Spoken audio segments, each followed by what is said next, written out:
नमस्कार दोस्तों, आज की इस वीडियो में हम जानेंगे संकट चौथ कब है, सही तिथि, पूजा विधि, महत्व और चंद्रोदय समय। हर महीने संकष्टी चतुर्थी का व्रत आता है। माघ महीने में पड़ने वाली संकष्टी चतुर्थी व्रत को संकट चौथ कहा जाता है। माघ माह के कृष्ण पक्ष की चतुर्थी को मनाई जाने वाली संकट चौथ को संतान की रक्षा और जीवन के संकटों से मुक्ति का खास व्रत माना जाता है। इस दिन भक्त गणेश जी की पूजा कर अपने बच्चों की लंबी उम्र, सुख और सुरक्षा की कामना करते हैं। संकट चौथ को तिलकुट चतुर्थी, लंबोदर संकष्टी चतुर्थी, माघी चौथ और माघ संकष्टी चतुर्थी के नाम से भी जाना जाता है। इस व्रत में दिन भर उपवास रखा जाता है और रात को चंद्रमा को अर्घ देने के बाद ही व्रत पूरा किया जाता है। पूजा में गणेश जी को तिल और गुड़ से बने तिलकुट या लड्डू का भोग लगाया जाता है। संकट चौथ के दिन पूजा में दुर्वा, शमी पत्तर, बेल पत्तर, गुड़ और तिल के लड्डू चढ़ाए जाते हैं। यह व्रत संतान के जीवन में विघ्न बाधाओं को हरता है, संकटों व दुखों को दूर करने वाला और रिद्धि सिद्धि देने वाला है। संकट चौथ पर तिल का विशेष महत्व है, इसलिए भगवान गणेश को तिल के लड्डुओं का भोग लगाना जरूरी होता है।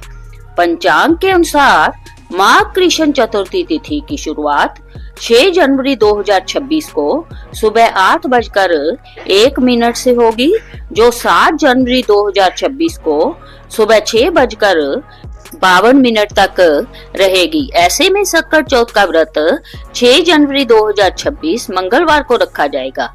6 जनवरी को संकट चौथ की पूजा के लिए कई शुभ मुहूर्त बन रहे हैं। पूजा का मुख्य मुहूर्त सुबह 9:51 से दोपहर 1:45 तक, लाभ उन्नति मुहूर्त सुबह 11:09 से दोपहर 12:27 तक, अमृत सुवर्तम मुहूर्त दोपहर 12:27 से 1:45 तक, ब्रह्म मुहूर्त सुबह 5:26 से 6:21 तक, अभिजीत मुहूर्त दोपहर 12:06 से 12:48 तक रहेगा। इन शुभ समयों में गणेश जी की पूजा करने से विशेष फल की प्राप्ति होती है। संकट चौथ का व्रत चंद्र दर्शन के बाद ही खोला जाता है। इस बार चंद्रोदय का समय रात 8:45 का है। कृष्ण पक्ष की चतुर्थी का चंद्रमा देर से निकलता है, इसलिए व्रती लोगों को चंद्र दर्शन के लिए थोड़ा इंतजार करना पड़ता है। संकट चौथ का व्रत खास तौर पर संतान की सुरक्षा, सुख और लंबी उम्र के लिए रखा जाता है। यह संकष्टी चतुर्थी भी है, जिसका व्रत जीवन के कष्ट और संकट दूर करता है और कार्यों में सफलता दिलाता है। इस व्रत को करने से परिवार में सुख शांति आती है। मान्यता है कि जो लोग श्रद्धा से यह व्रत रखते हैं, उन पर भगवान गणेश की विशेष कृपा बनी रहती है। शास्त्रों के अनुसार चंद्रमा को औषधियों का स्वामी और मन का कारक माना जाता है। चंद्र देव की पूजा के दौरान महिलाएं संतान की दीर्घायु और निरोगी होने की कामना करती है। चंद्रमा को अर्घ देने से सौभाग्य का भी आशीर्वाद प्राप्त होता है। चांदी के पात्र में पानी में थोड़ा सा दूध मिलाकर चंद्रमा को अर्घ देना चाहिए। संध्या काल में चंद्रमा को अर्घ देना काफी लाभप्रद होता है। चंद्रमा को अर्घ देने से मन में आ रहे समस्त नकारात्मक विचार, दुर्भावना और स्वास्थ्य को लाभ मिलता है। चंद्रमा को अर्घ देने से चंद्र की स्थिति भी मजबूत होती है। संकट चौथ के दिन सुबह जल्दी उठकर स्नान करें और घर के मंदिर में दीप प्रज्वलित करें।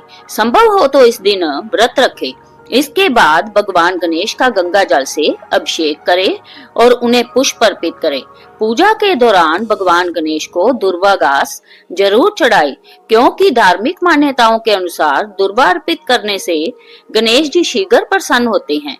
इसके बाद गणेश जी को सिंदूर लगाएं और ध्यान करें। भगवान को मोदक या लड्डू का भोग लगाएं। इस व्रत में चंद्र पूजा का भी विशेष महत्व होता है, इसलिए शाम को चंद्र दर्शन के बाद ही व्रत खोलें।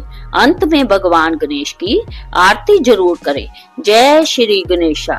जानकारी पसंद आए तो वीडियो को लाइक करें और चैनल को सब्सक्राइब करना ना भूलें।